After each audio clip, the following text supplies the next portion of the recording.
Semidas, Sentieri identitari nell'opera di Paolo Pillonca. Oggi siamo a Villanova Monteleone, il primo luogo dell'anima, perché sono stati identificati 3 paesi, 3 cittadine, che sono appunto i luoghi del cuore dell'anima di Paolo Pillonca. Il primo appunto oggi è Villanova Monteleone, lui è cittadino onorario di Villanova Monteleone, c'è una piazza che ricorda la sua figura e soprattutto Villanova è importante, è fondamentale perché è la patria del grande poeta, di Raimundo Biras, e credo che Paolo Pillonca con Raimundo Biras siano quasi inscindibili come figure per l'importanza che hanno rivestito l'uno per l'altro.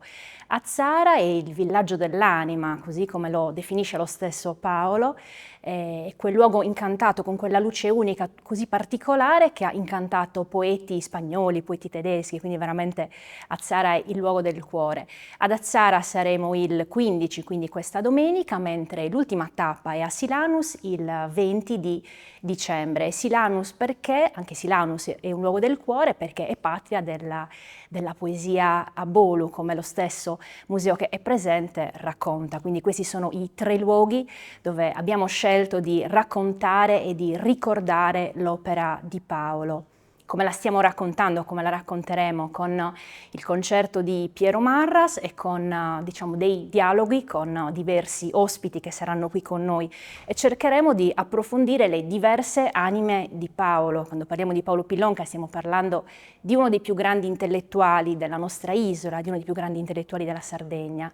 È un personaggio, una figura poliedrica con diverse, tantissime voci. Se la sua poesia era melodiosa, armoniosa, la sua prosa è sicuramente elegante, colta, mentre la sua opera giornalistica è coraggiosa, forte.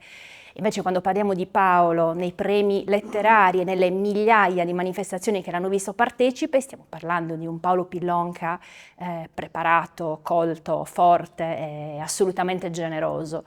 E per chiudere vorrei dire che nonostante queste molteplici voci, Paolo Pillonca ci parla con una sola voce, il leitmotiv è sempre lo stesso.